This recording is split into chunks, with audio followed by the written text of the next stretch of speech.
Hello and welcome to Mutually Short Conversation. I'm here with my friend Jacob Kishere, also known as Culture Pilgrim.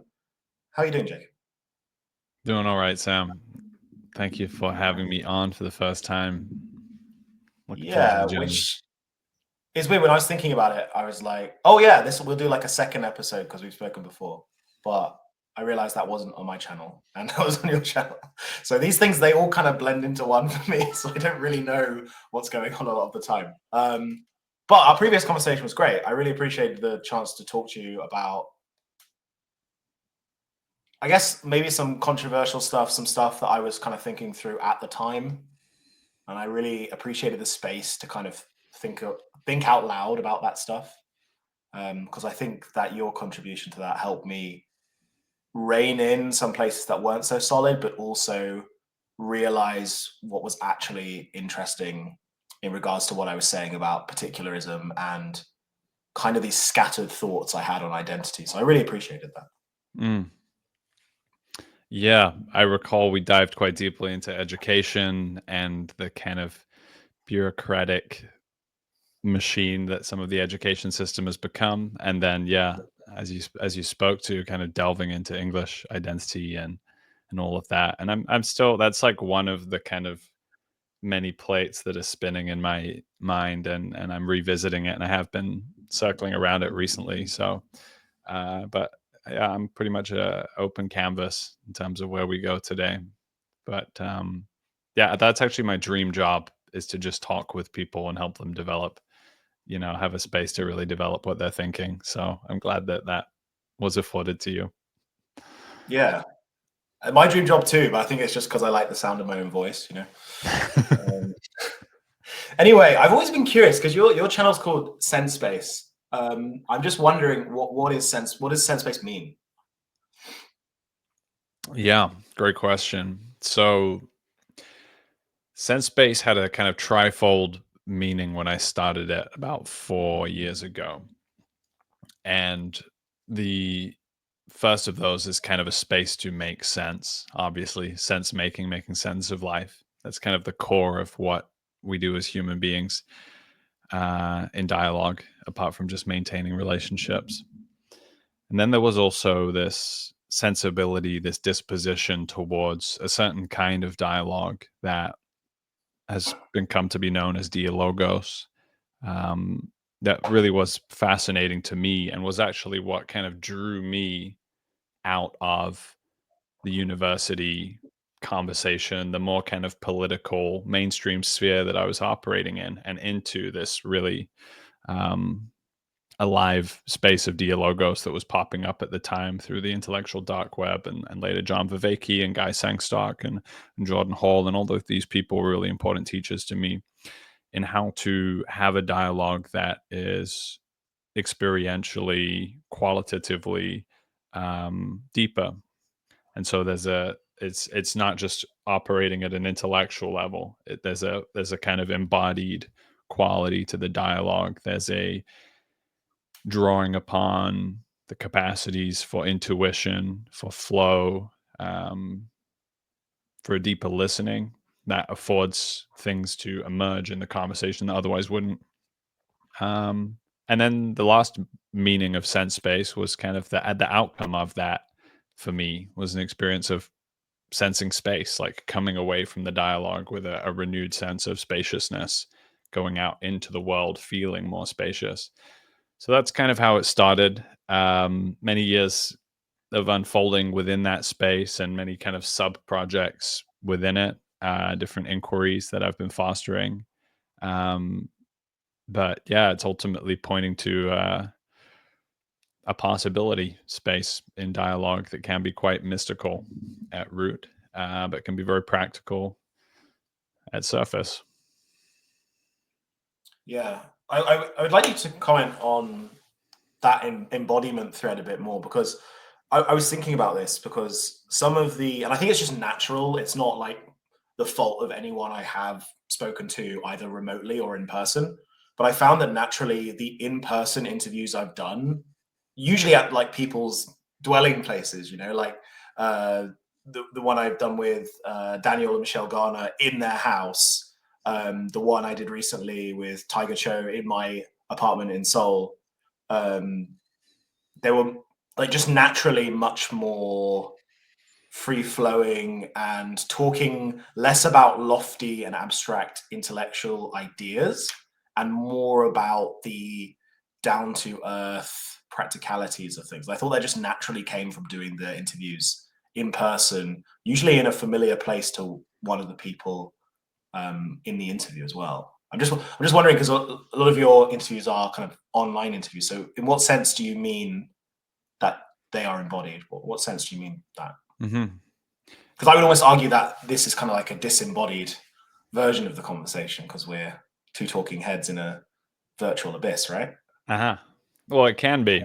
It can be. And maybe there are some tendencies, if you think about like a work meeting happening on Zoom, there's almost an excuse there to treat it as less of an embodied space. But there's actually there's a real potential to lean into it.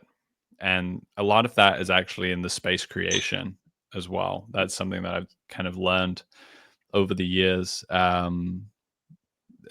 Holding these kind of dialogo spaces, holding dialogues, doing men's groups. Like you want to actually have this process that I call dropping in at the outset of the dialogue. So you kind of like make a demarcation, bringing people into a focus on the breath, bringing from the breath to kind of quiet the mind. And then you kind of expand that awareness into the body, get aware of the bum on the seat and the back and the neck and the arms. And then from there I start to include other things like the sense of listening, and then kind of expand that into a sensing of the space itself, sensing of the quality of mind, maybe even sensing into the horizon of the present moment, like what's not known. Can you even feel what it's like can you kind of feel the presence of the not yet known, and like start to orient your listening towards that? And so there's a lot of kind of tricks and way to do that can make these dialogues very powerful in the digital space. I'm definitely a believer in it. I know a lot of people are kind of pulling back uh, from the medium, or feeling like we need to go more in person, but I'm gonna keep going. Yeah, I think it's. I mean, like any technology, right? It can be a hindrance and a tool, and I think that the reason why I do it in this format most of the time is just because of practicalities of the fact that um, the people in the network that we're interested in are, a certain type of person of a certain quality.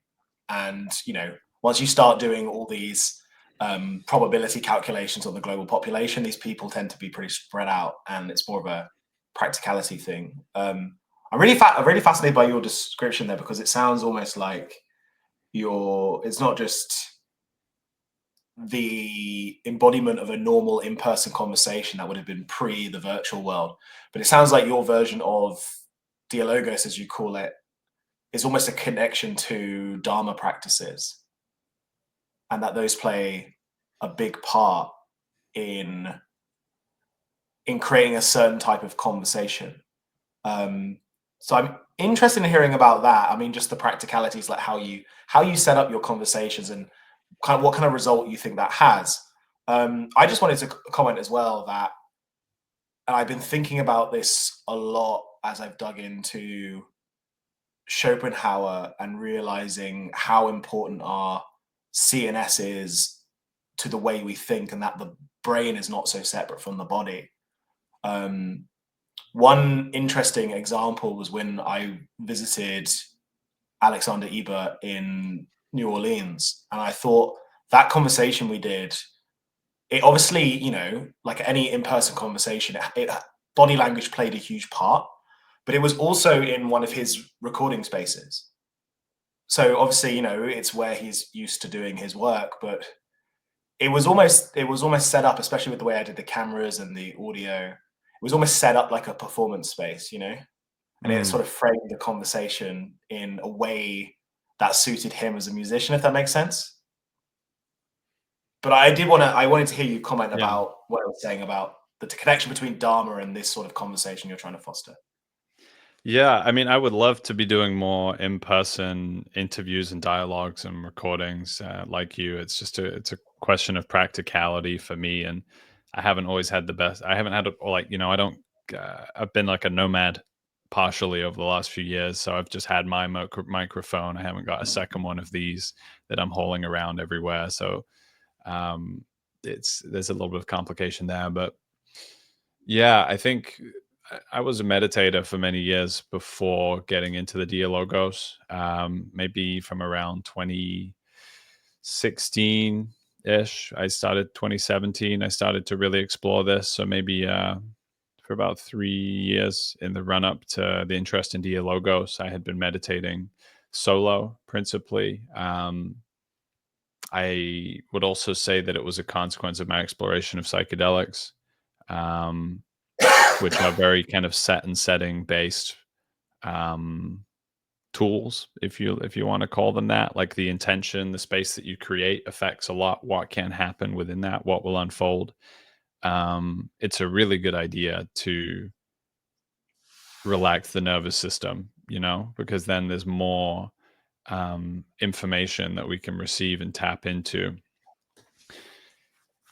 Um, I just did a whole session yesterday about listening because we're doing the month of resonant dialogue for the resonant man. And what I kind of try to bring in with that when I'm kind of explicating and kind of creating this experience of a deeper listening is, like I was pointing to before, coming down into breath, coming down into body, starting to kind of let go of some of the labels of our own experience and things like that.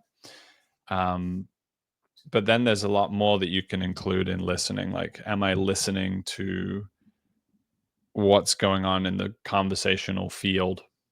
You know, that's also a kind of key piece of dialogos is it's not just 1 + 1 = 2. It's kind of 1 + 1 = 3. Um, there's a sense of there's you and there's me, and then we go through this back and forth. And as we do that, this kind of third thing is starting to be generated that we are inside of, and we kind of call that the field. And creating an awareness of that field, especially if you're working with maybe a larger group of people, is a very surefire way to help foster the emergence of collective intelligence or kind of collective wisdom, and kind of gets people into that space where they're like almost transpersonal, like they're kind of with themselves and they're also with the other, and they're kind of like they've gone beyond themselves into this space in between. And then there's an interesting relationship between the listening and speaking that can also start to develop there, where you start to actually speak from the listening. Like you're listening really deeply to the space, and then, you're almost letting your mind go blank as you're receiving what the other person's saying. You're not kind of planning what you're going to say next, and you're just waiting. And then you just kind of draw from the listening in a spontaneous way. And then it's kind of like, um, from my perspective, you're kind of drawing from the wisdom that's in the field. You're drawing from the collective intelligence that's becoming available between you. Um, and then, on the other hand, it's also possible that you can be with people who have no fluency with this, who might actually be kind of actively close to it. And I think most people have had the experience of like talking to someone who's very closed, um, energetically, emotionally, to what you're saying. It actually becomes more difficult to bring forth, your own expression, because actually like our capacity to communicate, at least partially, is drawing on the listening of the other. And so we're very kind of mutually, there's a mutuality, which is good for mutually assured conversation. Like it's the affordance of my speech is brought about by the quality of your listening, and vice versa. Yeah, yeah. I think that's a really interesting. There's a really interesting topic in the goal of what you're saying, and what I mean by that is that idea of a zeitgeist comes up a lot in my writing, um, but you might call that collective intelligence, right? And I think philosophically, it's a really interesting question because someone, like, you can look at it linguistically, right? And someone like Chomsky will come in and say there is a general grammar, there's a general like thing that is actually at the bottom of what it means to be human, at least linguistically. It kind of binds us together. Um, and I think that at least the direction it seems that you're going in, you can correct me on this, and because I'm really thinking out loud here, is that people view that collective, like the collective intelligence or the zeitgeist maybe as a liberating thing that can bring people together, people of you know genuinely diverse ways of thinking and spiritual and ethnic backgrounds and cultural backgrounds. But there's another side to it. And I'm very skeptical of the zeitgeist and the collective intelligence because I've also seen, and you only have to read a little bit of history, especially the 20th century, to see what this can do. The collective intelligence is also capable of doing absolutely horrible things. And actually not being a liberatory thing, actually dumbing down people's ways of thinking and limiting their ways of thinking. To give some really obvious examples, you know, you might call it collective intelligence when everyone in society is, thinking the same way and is marching in lockstep in some way. And but it's also kind of scary when it comes to things like healthcare, which have been the case in the last few years, where you might say, "Oh, this is a very, we've progressed so far that we're all agreeing with science," for example. But to me, I mean, maybe it's just because I'm not very, I'm definitely an elitist thinker. The idea of a collective intelligence is a little bit scary to me, and I don't know, I don't think it's a necessary good. There's a weird kind of assumption in a lot of people's thinking that, oh, if everyone just had the right facts and had the right way, the right time to think about things and the right context, then everything would be better. But I'm not sure if everyone's contribution to the zeitgeist or collective intelligence is particularly productive or even like a net positive thing. Hmm. There's a lot there, and I know it's only Yeah, tangentially yeah. connected to what Yes. you're talking about, but it's connected to the ideas, I think, underneath the goals of what you're talking about, at least. Yeah, I mean, what you're speaking to evokes a lot. Well, first, yes, there is a form of collective intelligence that can happen that um, a group of people come together around a goal in which the um, individuality of the people involved is kind of subjugated or surrendered to the greater goal. And those people are able to achieve some kind of feat that they otherwise wouldn't. And you can think of like some of the groups of people in the Second World War, for example, the teams of scientists who created the first nuclear bombs, things like that. Like that was a kind of feat of human collective intelligence. Um, Right. Teilhard de Chardin, who is one of my kind of chief philosophical guides or spiritual guides, wrote a lot about this in particular. And he had a sense that there were almost two different forms of coming together, and that a kind of coming together would be inevitable in our time because of Mm. this kind of increasing um, interconnectivity that was unfolding already for him in the 1940s. And so he proposed that we could either be drawn together and bound together by a common idea, a common sort of way of thinking that would require the individual to sort of reduce their individuality in order to then kind of plug into the coherent collective intelligence that would operate and animate that idea. And he associated that with totalitarianism. Mm. Um, his counter proposal is something like being animated by a common soul or common spirit that is not based fundamentally on a shared ideology. And underlying that for him was love, was a sense that it would be love and a kind of mutual attraction that would be the basis of the coming together. And in this I found to be really elegant because he's actually arguing that the most elegant kind of collective collaborative architectures that we can create are the ones that emerge out of fully realized individuals. And so as each individual properly comes into their own, which for him is actually a kind of divine process, like as they kind of spiritually realize themselves, as they come into relationship with divinity, they're also coming fully into their uniqueness. And then from that uniqueness,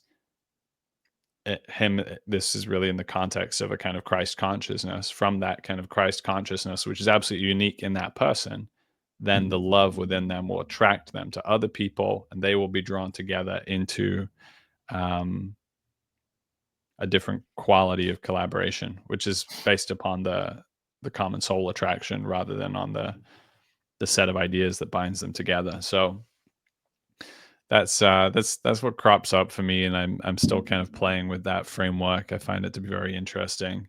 Um, but I do think that even in like present day institutions, just a little nudge in the direction of what these practices invoke would be culturally transformative. Having a little more listening available in that kind of circular fashion, which is obviously very difficult in hierarchical organizations, does invite a pluralism. Like there's something about this dialogos or like a David Bohm style Bohm dialogue circle that invites the possibility, I think, of the outlier to be able to speak. Um, and a lot of the problem of the authoritarian system is that the outlier doesn't get to speak at all. Um, yeah. No, those are some interesting thoughts, and I wouldn't disagree with you that some amount of what we've spoken about would be pretty much. I mean, it is not difficult to be an improvement on what we have basically when it comes to institutions right now, to be completely fair. Um, but and then maybe this is just a difference in worldviews between us, but I definitely don't think that by technology or some other fashion, I don't think that um, a pluralism of whatever kind is inevitable. I don't think anything's historically inevitable. I think it's one of the great missteps in Western philosophy is to think this. I also definitely don't think a pluralism is necessarily superior. Once again, I think there is maybe an assumption that I'm a bit scared of, is I actually think that a loving universal pluralism can itself be like a totalitarianism of love almost. And I think that's definitely something that's true in an element of our current culture, because you have an element of the like archetypal pathological mother, which does appeal to what's common, and it appeals to what's common with what you said. It appeals to what's common with love, but I wouldn't say it's not exactly what you said. It's definitely a derivation of what you said, because it's a pathological universal love. It's not a love, like you said, based on the soul of something, which I think is actually a particular thing, not a universal thing. Is to have a Mm. love for someone's soul is actually a very particular thing. It's not a universal thing. It's not a pluralistic thing. It's actually very exclusive, incredibly exclusive. Because what you have, if you have universal love in a practical sense, is you don't have love anymore, because love has to be, for something to be loved, you have to not love something else, right? Or else everything just becomes gray and there's no love anymore, right? If you love everything, nothing's loved, right? If everything's special, nothing is. But you end up with what we've got now, which is a sort of pathological altruism, where you think throwing love at things is going to fix them. Well, if you love someone who's a narcissist, then they're just going to lean into their narcissism. It just inflates the ego of bad people, and agreeable people, it allows them to be completely stepped over, and agreeable cultures, it allows them to be completely stepped over. um And I also another thing that you said, which I think just collides with my worldview, is this idea of kind of actualized and mature, spiritually mature individuals coming together for some collective good, which I think is definitely possible for some people. Definitely possible for some people. Um, Possible for all people? Definitely not. I don't think all people are capable of getting to that level. And in fact, I don't think most people are capable of getting to the level. And in fact, I don't think it's good for most people to try and get to that level. I don't think most people should aspire to intellectual self-actualization. I don't think it's good for most people, you know? Why do you say intellectual self-actualization now? Because that's what dialogue is. It's intellectual. It's that's what it is. It's intellectual on this level, 100%. Hmm. Most people's lives aren't intellectual. I agree. I agree. I think that's part of the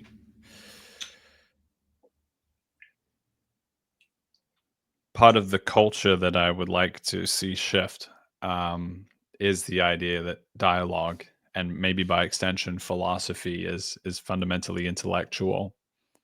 Um, Mm, that there's a lot of baggage around that set of ideas that turns a lot of people away from what is and could be a real fount of wisdom. I'm definitely a more of a proponent of, as Viveki has put it, philosophy is love of wisdom. Um, Dialogue is, to me, it's really a practice of encounter. That I think the person who is a real devotee of dialogue, in podcasting, for example, or in dialogo spaces or what have you, uh, that's something that cannot be occurring just within those spaces. It has to be a full life practice. That same quality of presence needs to actually be showing up to some degree in a wide variety of interactions, including with like random old person in park or slightly schizophrenic person on train or mm, small child. You know, Otherwise, what we have is a kind of weird fragmentation and a lot of weird fragmented intellectuals who would love to have this kind of um, interaction in this specific plane of encounter, but then are like completely kind of uh, crippled in being able to have that encounter and relationship and connection outside of that. So, my ideal of the dialogue philosopher is someone who's able to kind of connect with reality wherever they are as they're encountering it. Though, what was the point that you were making just before that? I got completely lost in the dialogue intellectual thread. yeah, I was basically my issue is that this is neat. I stole this from Ah, Nietzsche. pluralism. What Yeah. is common is not good. Basically, it's a contradiction in terms to say common good. Basically, Uh-huh.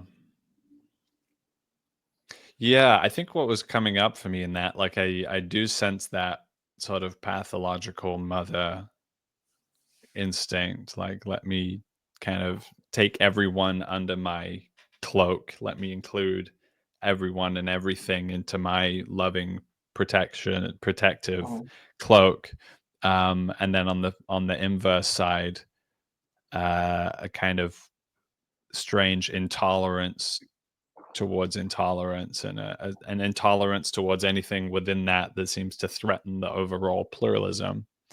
Um, I'm wondering, like, what is the father then? Like, if that's the mother, like, what is the kind of discrimination um, Well, that the father would bring into that in the yeah, yeah, yeah. yeah.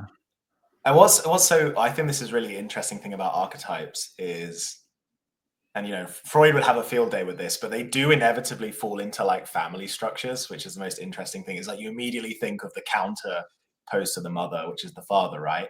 But there is Hmm. there is so but yeah, what you're saying is right. There is like there is like a normative mother and father, which appears in loads of different cultures in slightly different forms. But there's like I can't remember what the word for it is, but it's where there's a thread that follows all religions and spiritual traditions in some sense.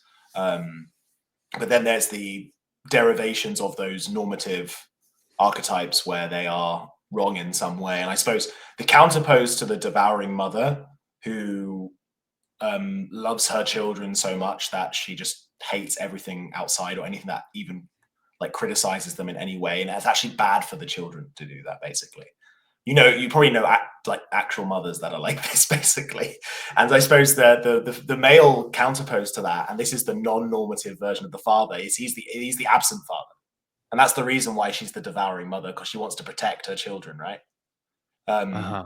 Yeah. the normative is the paternal father and the loving mother, the actual loving mother, which is not a loving mother where you know is pathologically loving, like, oh, just stay here and I'll keep you safe. It's the mother who will protect the baby but allows the child to go off when it's time. Hmm. Then in the Christian tradition, that's the Virgin Mary, right? Right. She gives up. She gives up her She child. Yeah. stamps She on the lets snake, them right? Stamps on the snake, but also gives up her child, right? lets him go and fulfill his destiny, lets him be, yeah, broken by the world.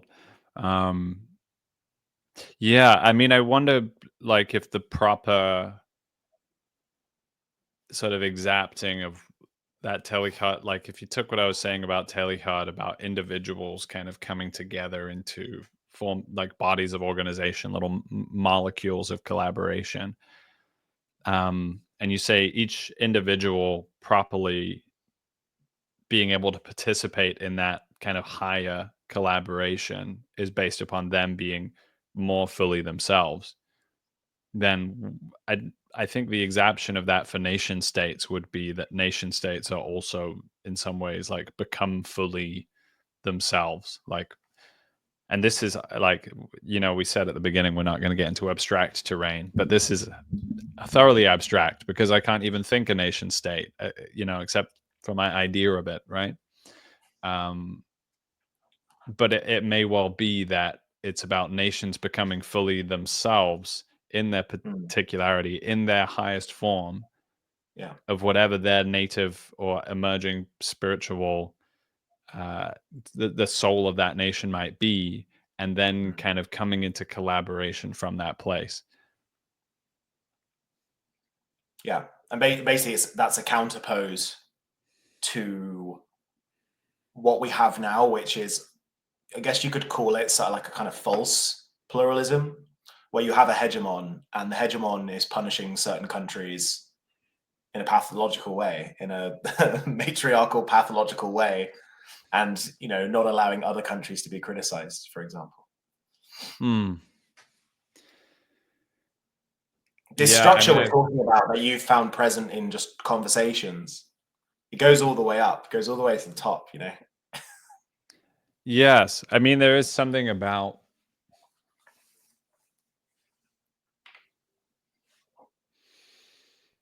hmm, this is very tricky. And there's absolutely a ditch on both sides of the road here.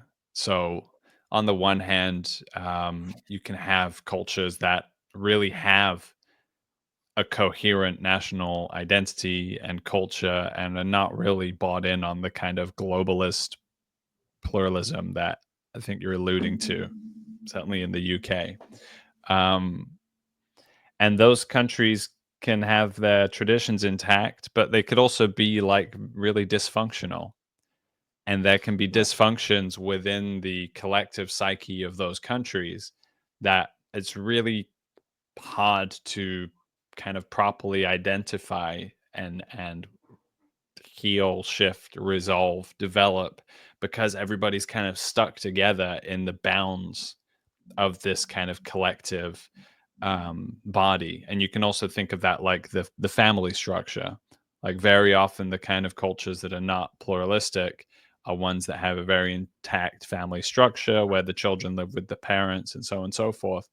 The shadow side of that to me is that you get even more bound into whatever cultural pathologies are there. Mhm. And then on the other side of the road, you have cultures often where the family structure is fallen to the wayside, and where there's a sense that there's nothing really, like, it's very hard, I find, unless you happen to live in some wonderful parochial English parish that maybe exists. Maybe you know about it, but I don't. It's hard for me to pinpoint what is Englishness, and obviously, that's not necessarily something that can be propositioned. But when I'm in Mexico and I'm in Oaxaca, for example, which for me, like, the reason I've been drawn to that place is because it's thoroughly culturally intact, and there's a kind of cultural richness that comes with the Catholicism and the mix of the pre-Hispanic culture, and there's a kind of innocence, almost like, even though there's so much violence, in Mexico as a whole, there's a real innocence in the culture because people just don't have that same cynicism Mm. that I find characterizes, like, the post whatever cultural situation that we're in. Um, and it's also a pretty monolithic society in terms of, like, most people in Mexico are Mexican, so they're not having to deal with the same problem of pluralism that we are. But there's something so rich and so beautiful about that I would want to be preserved. And when I'm in the UK, it's very hard for me to find that. And so now, like, I think there's kind of a double layered problem here of, like, the root lack of, like, where is England? Where is the heart of this thing? Where is the roots of this thing? Is the kind of underlying basis for then, like, well, there's no difference between us and anybody else, and there's no, like, what is it that we're preserving? And isn't pluralism the very essence and ideal of who we are? And that becomes kind of the new value structure, and that new value structure is then counterposed to, like, a very negative self-image, potentially, and a kind of desire to deconstruct and do away with, and kind of like, monarchy bad, empire bad, um, our ancestors bad, um, religion bad. So that's kind of the dual move, and the healthy version of it obviously is not going to look like that. So that's kind of what I see us in the midst of. Yeah. Yeah, there's a few things off the back of that. Is, I mean, just on the case of, I guess, the English and Anglo people, and I guess WASPs in general, we might have to live with the fact that we no longer have that particular culture because we invented pluralism. We invented the poison that is deracinating people, and we are ground zero for that. And that's why our culture is completely deracinated. And we might have to live with the fact that there won't be in England anymore, despite what nice poetry says. Um, on the other hand, Pause on that point. okay, That was, you just dropped a bomb there. So I just okay. wanted to, like, yeah, that to say there might not be an England anymore, that feels sort of in touch. I mean, it's really in question right now, and I'm struggling to find it, or even to see, like, the way through to, the resurrection of whatever it is. Yeah, We and don't know. maybe it's not unique to the Anglos as well. Is the something that's really strange, and if you just have to look at a little bit of history to realize this. Is, if you think about Germany in the 21st century, right? You think of a very progressive, like liberal European democracy, whatever that means, right? But the ethnic German areas of Europe have absolutely no history of liberalism in any sense before the Second World War. like no history. It's all monarchies, all aristocracies, all military, like a militaristic culture, military dictatorships, has absolutely zero history of liberalism. So it's open question whether there is like a Germany anymore. Like, I don't know, and this is something I wanted to bring up, especially what you were saying about Mexico, because you might say, oh no, there's Oktoberfest. You go to Bavaria and they've got the flags and you can wear the outfit and you can have a sausage and a mug of beer, right? And it's like, well, you've immediately productized a culture. And the thing is like, well, okay, what's England? Okay, it's afternoon tea and Harry Potter. These are all things that you can go and purchase.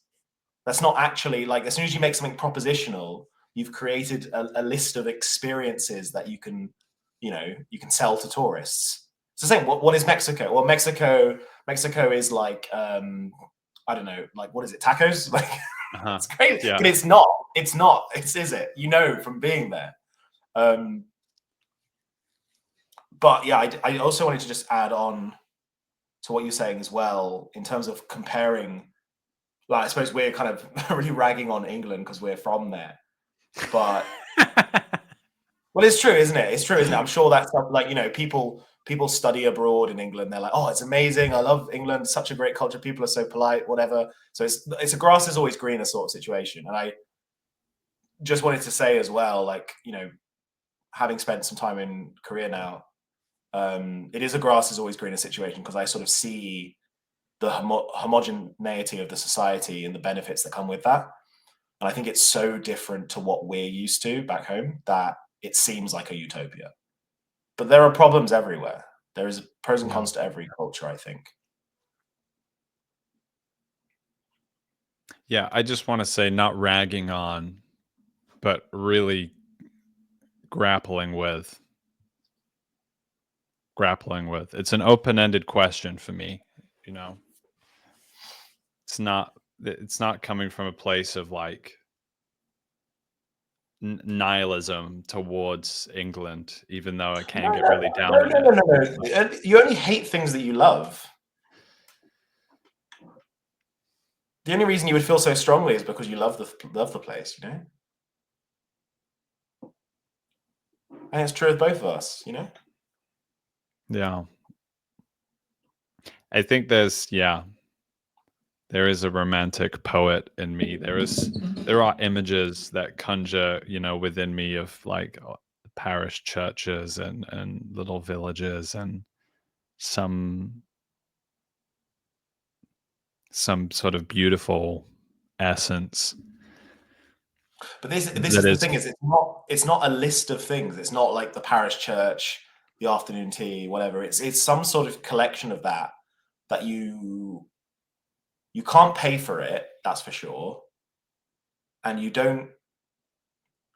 I can't describe precisely what it is until I'm there and then I can say, oh, this is it, yeah. And I that's mean, true. That's true particularism is making something not a list of esoteric facts that make a culture, and I don't think you can like pay for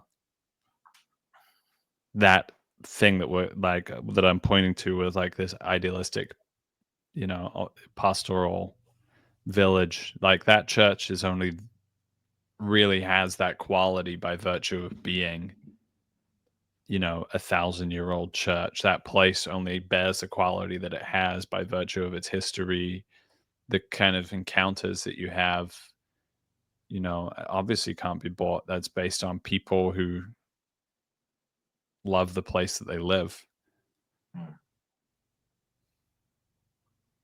And I would take quite an anti-capital term of that as well and say it's only genuine if it's freely given as well. And that's one thing I do miss, because this isn't really so true in America and other parts of the world. You can't always just walk into a church in other parts of the world. But in England, Mm. like the churches are like open and you can just walk in and go and sit down and do whatever, right? That's something that's very special about England, I think.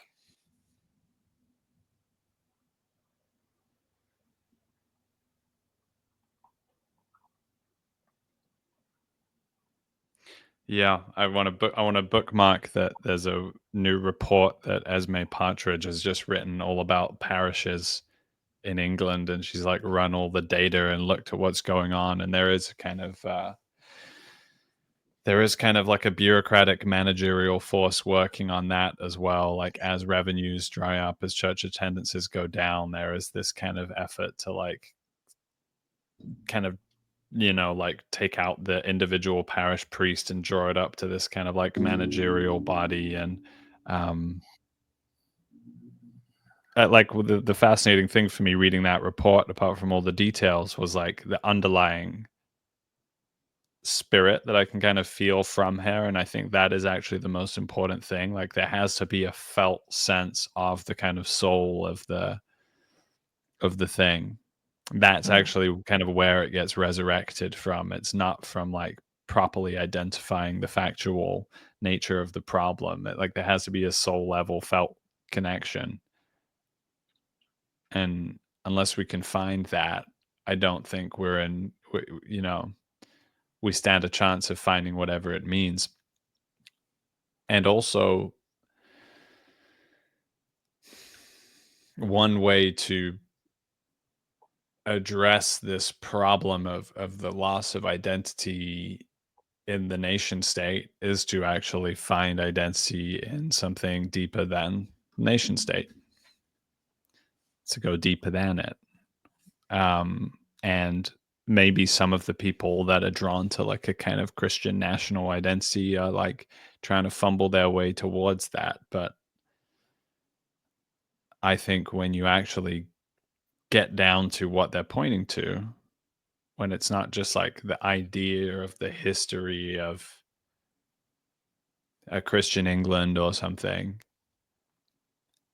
and it's actually an ontological experience of God, then that's a kind of game changing thing. That's actually, there's a reason that we say that's what the culture is built upon. That's the foundation, is people having a felt connection to that. And that to me, is also something that is not confined to any given place or country.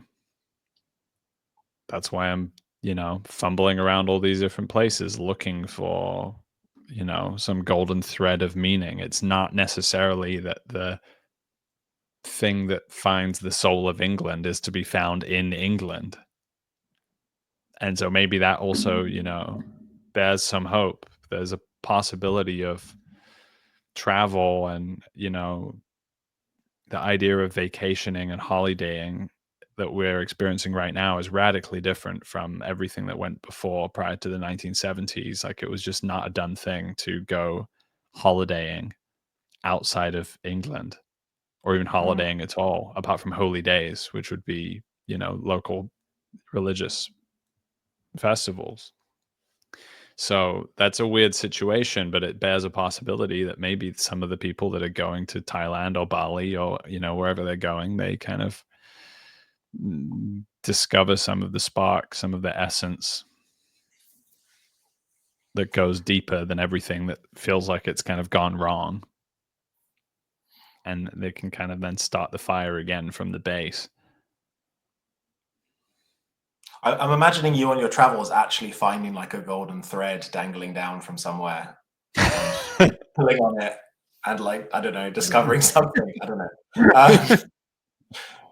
I think this is what you were saying is important, because I think that moving forward, especially when you want to create something that's counter to what we don't like in terms of homogenizing and um, utilitarian forces, I think ethnos is gonna, if things go well, ethnos is going to be a huge part of that. And I think I've got no issue with states or whatever, like there's got to be a country or whatever.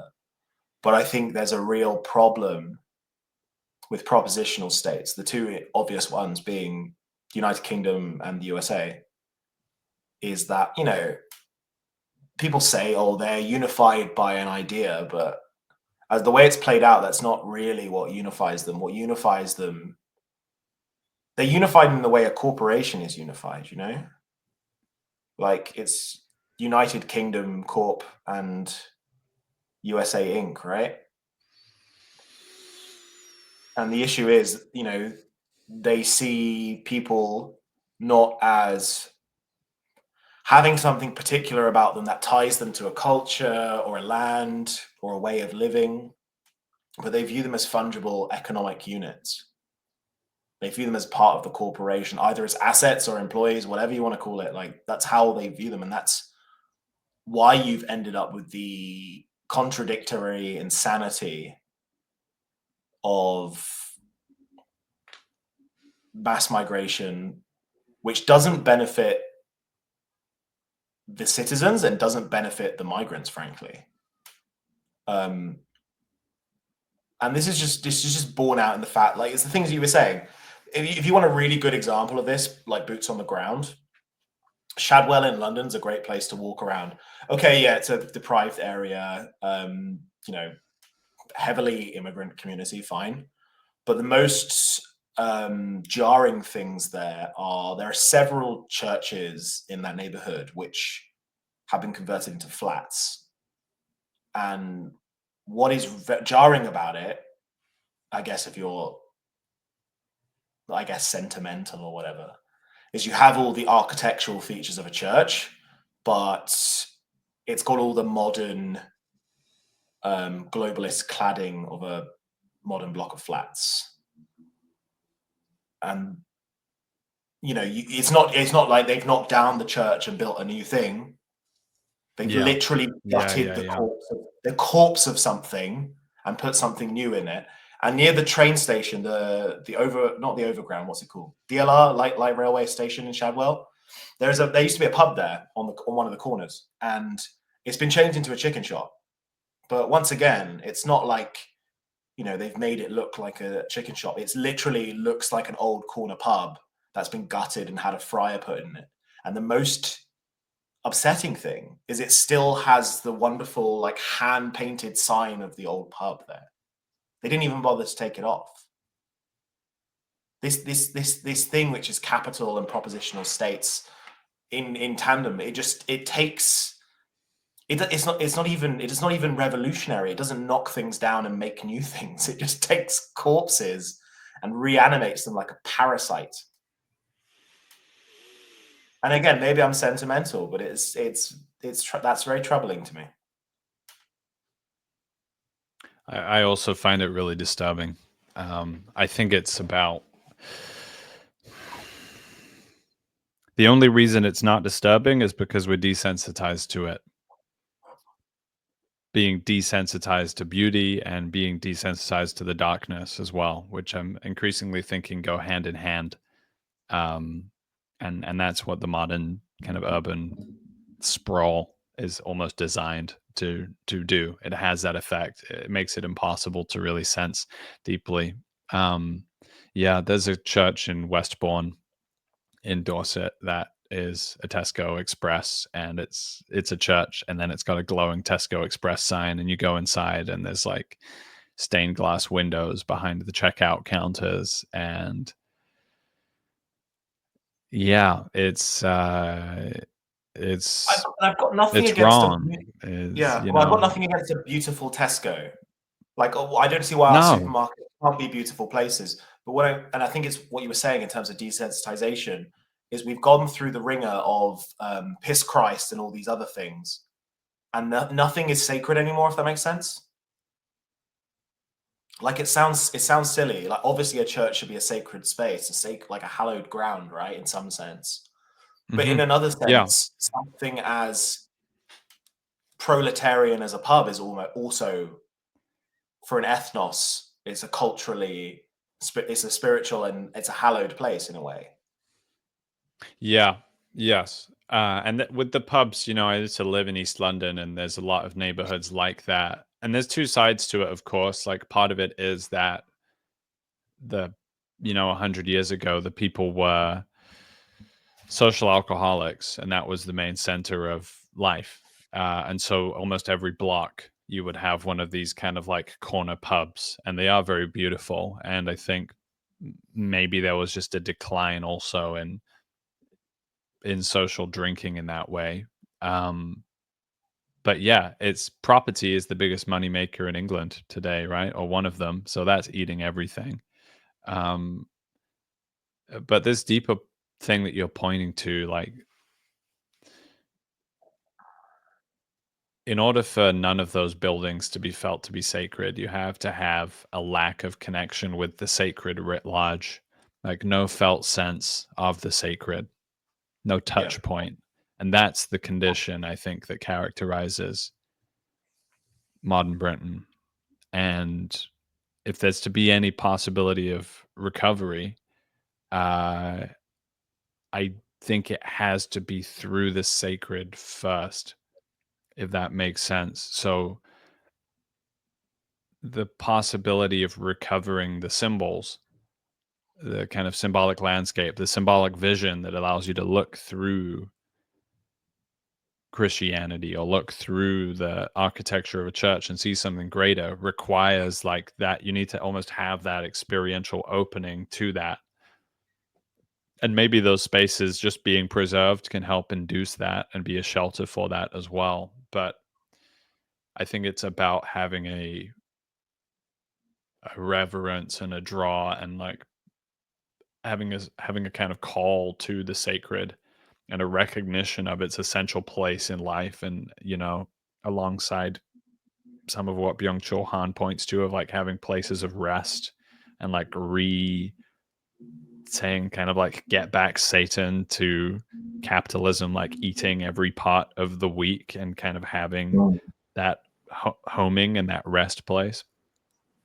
And then from there, I think the appreciation comes. But I'll never forget being in Bournemouth, which is one of my two hometowns. Bournemouth was set up by really Christian Victorians in the late 1800s. It's covered with churches, and they built some amazing churches.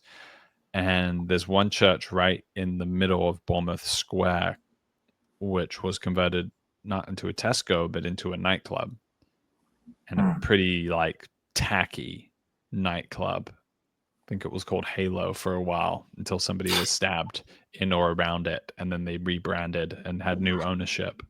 And I was talking to this friend of mine. He's like Senegalese, Portuguese, basically African Muslim music producer. And he was like telling me how like shocked and off he felt about it. Like even being a Muslim for him, it was like we would never turn our place of worship into a nightclub. That is so haram. And like he Yeah. even felt going into that space, like going into the nightclub, he could feel like, oh, this is kind of off. Whereas all of those, young English bimbos probably didn't feel the same disturbance in the force, because the ancestral disconnection to that has already occurred a few levels up the ladder. And I don't think this can be separated from the trauma of the double whammy of World War II and World War One. I think that's a huge piece of what is the blockage, if you like, to the deeper experience of the sacred. And I don't think we've really gotten down to the bottom of that culturally. So all these pieces are kind of interconnected together, and that the whole like resonant man thing, like why are we creating this space of like deep listening and coming together, and why is it focused on men? Part of it is to create the conditions where like that kind of little quiet spark of the sacred might be heard again, and it's also to like educate and like develop the understanding around this like ancestral trauma that blocks us off from that, and is very much like living in us today.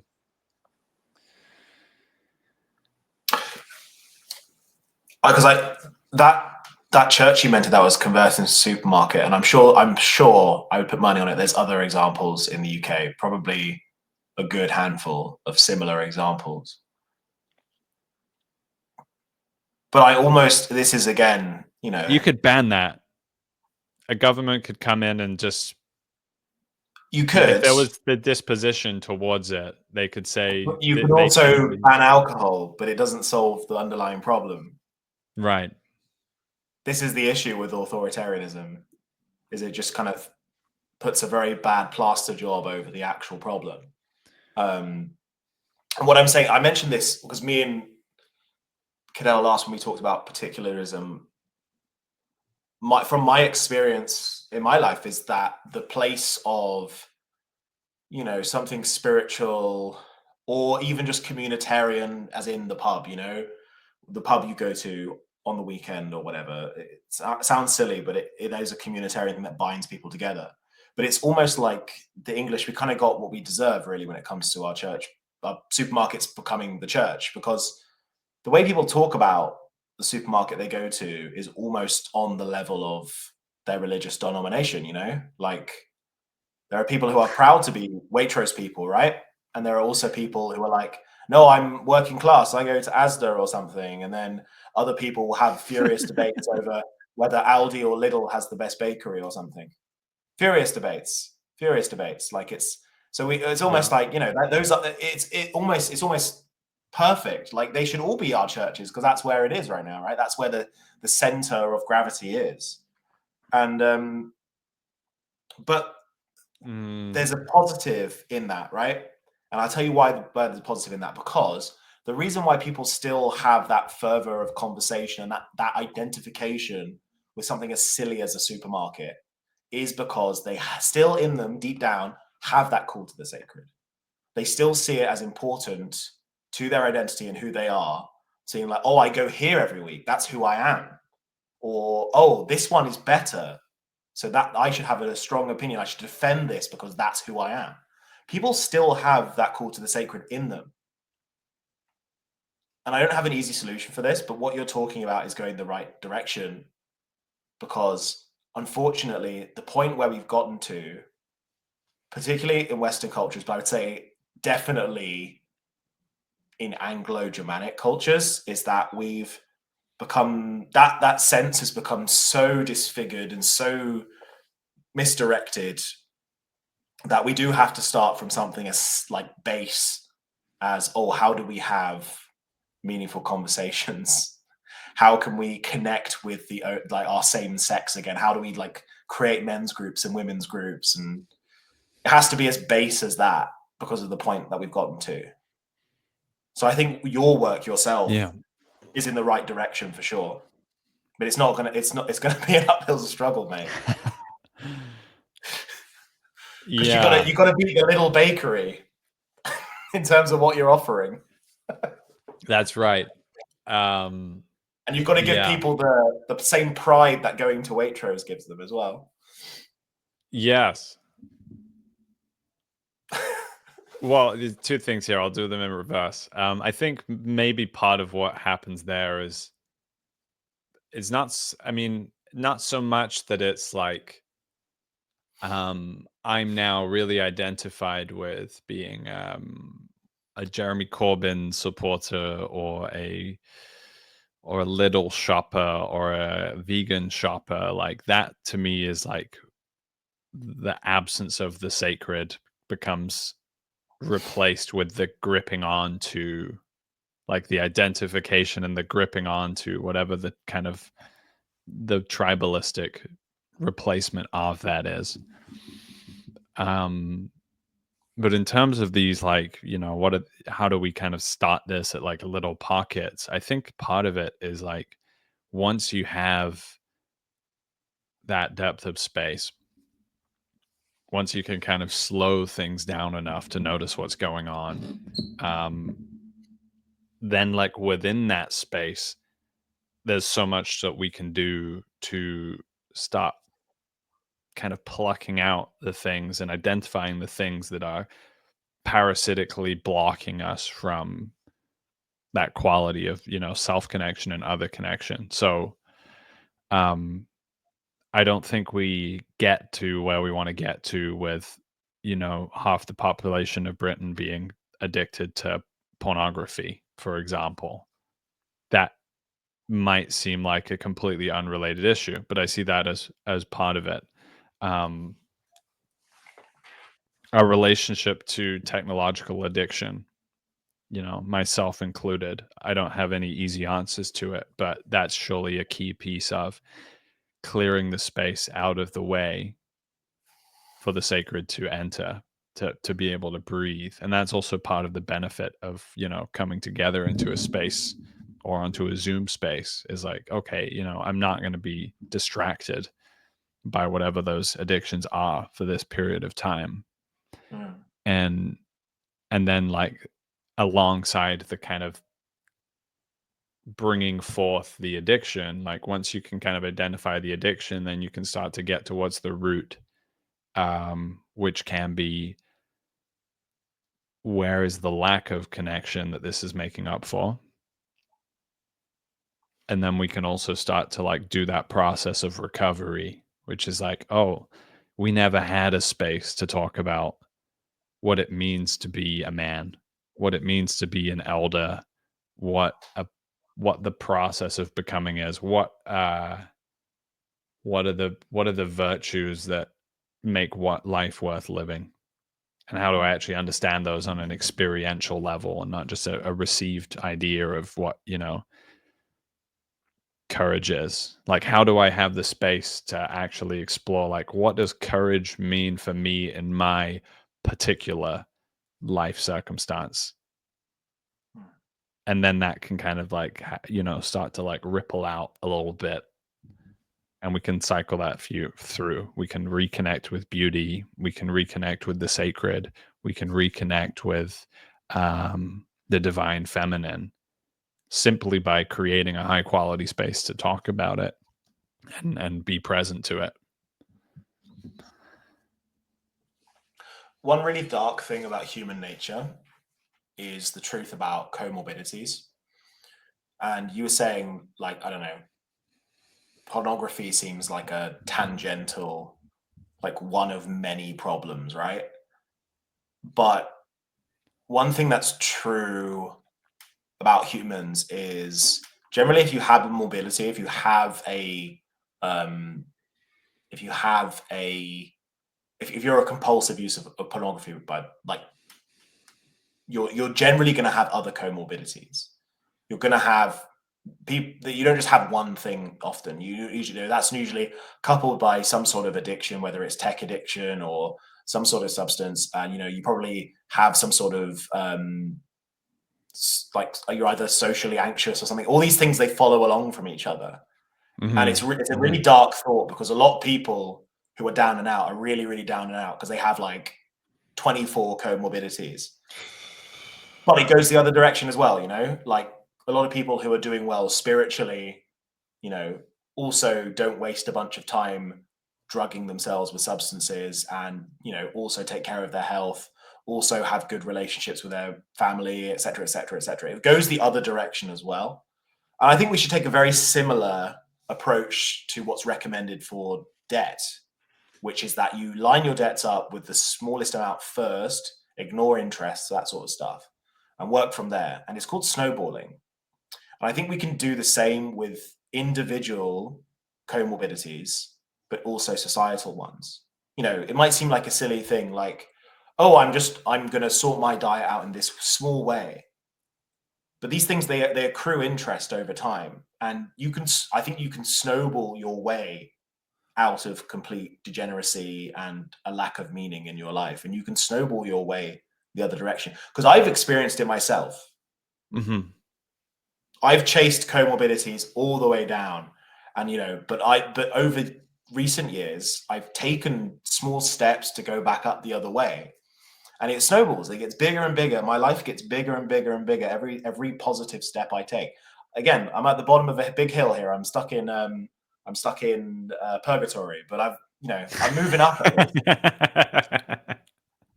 Um, so that's I don't know. That really interests me about your Resonant Man project. So it would, if you wouldn't mind just saying what that's all about for people, because I think it's really related to this.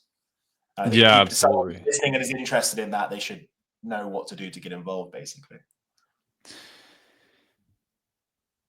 Yeah, I want to just like resonate off what you were saying about the kind of, I don't know what we're calling these, pro-morbidities, like the opposite of a comorbidity. Yeah, I don't know actually. Um, I don't. Probabilities. just Well, co is why like coincide, right? So it needs to be the co is fine, but you need an opposite word to co morbidities. co-synergistic, yeah, something that contributes Co-positivities. to a co-positivities, greater sense of wholeness, greater sense of health, well-being, purposefulness in life. Yeah. Um, I resonate with that a lot. And I think one of the things that, the trouble with having high aspirations is that they do become a judge. And so I'm Mm. I'm always kind of being judged by the quality that, I'd like to be achieving. And that, boils down to how I spend my time. Um, Part of what I found is sometimes it's a lot harder to strip away an addiction and simply strip away an addiction. It's a lot easier to strip it away if it feels like it's in service of or towards a possibility. Um, so, for example, stripping away pornography and stripping away just like excessive masturbation, to me, I've come to associate that with greater sense of self connection, which means greater connection with my sexual energy, which means more dynamic connection with women I might encounter. And then, like I associate it with more potency. And this is also a spiritual thing for me as well. Like when I am connected with the divine is when I'm also feeling most tapped in to my sexual energy. So sometimes I'll be like totally off energy walking around. I can feel all the women are like turning away from me and rejecting me. And usually that's not because I'm like some, terrible person that ought to be rejected. It's because there's something miscalibrated inside. And then I'll go and like have a spiritual reset or go and sit in a church for a while and kind of like, clear some layers and get into a better alignment. And then I'll come out and it's like, oh, suddenly I'm attractive and there's that positive energy flow is coming again. So what's happening there? And that to me feels like a very concrete version of that spiraling up. It's like, oh, I kind of got right with myself, with God, and now I'm feeling it right with women, and now it's just my general kind of self-esteem is improved by that because like they're picking up, right? Um, and I'm also bringing that in because I think it's very relevant for men. So yeah, there's a lot of things that we've folded into the Resonant Man. It's an initiative that was created with Matthew Green, who I struck up a relationship with a couple of years ago after writing a piece about my explorations of ancestry and war and my grandfathers in Second World War and First World War. Um, and Matthew had been on a similar journey with that, despite being about 30 years older than me. And he's been a journalist at Reuters for many years and works in the climate space, but he's also super interested in this landscape of collective trauma healing, which is intimately connected with kind of spiritual growth. So we've kind of like joined forces and felt that my path of dialogos and following the work of Viveki and thinking through meaning crisis and things like this, and his path of working for 3 years with Thomas Hubel in the collective healing space can kind of combine into this space called the resonant man, which obviously, like, what is the resonant man? It's something about attunement. It's something about your capacity to resonate with others around you. Um, it's about a more precise quality of connection with yourself and with others and also with the divine. And we take a very spiritually kind of pluralist approach to that. It's not like Christian space, Buddhist space, specific space. Like, each man comes and connects with what that means for him. It could be his higher self, um but that's a piece of it as well. And so yeah, just drawing together the fruits of several previous men's initiatives that I held, one called Men Emerging, another one Dialogos and Fellowship, and creating a context where men can come every single week, have this kind of field that's really tuned in and is itself developing each week as well. And then we're going through different kind of themes each month that develop different areas of ourselves. There's obviously a degree of mutual support. There's the experience of, simply being deeply listened to and witnessed by other men in your own Mm, journey, in your down times and in your triumphs is itself kind of medicine. But then yeah. there's also the medicine that Matthew and I have discovered is available when you really attend to creating that field, and that field itself can kind of allow things to come forward. And this is the whole understanding that the Hubel work is based upon, is actually, it's not one-to-one therapy. It's not even like, tell me about your ancestral trauma. It's like, create the space, drop people into a kind of dialogos, and just keep kind of letting that thing slow cook. And the things that need to be brought forward, the things that are blocking resonance, will actually just kind of be dislodged and come forward in their own time. Um, so yeah, that's a few of the elements. There's many more I could speak to. There's much more that can be found at the Resonant Man Substack, which is our current home for it, and we're writing every week, so you can kind of follow along, as we develop and explore different dimensions. We just did a month on aligning with the authentic future self. Right now, we're doing the month of resonant dialogue, and I expect we're going to have a couple of months on the ancestral and on the feminine coming up as well. Yeah. I will definitely link to that. It sounds like it's a step in the direction towards normatively positive version of the collective intellect that we were talking about, perhaps. Even if just for men, even if just for men. Baby steps, right?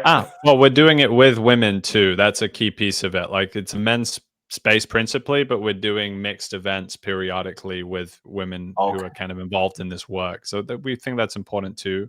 But yeah, Mm, absolutely. Like, men need to be able to articulate a positive, powerful vision of masculinity, and that's part of what we hope is going to come out of this. fantastic. I will definitely link to it. Final question for you, Jacob. You are on death row. What is your last meal? I'm gonna say like baked salmon roll, like a baked spicy salmon roll. Yeah. Fantastic.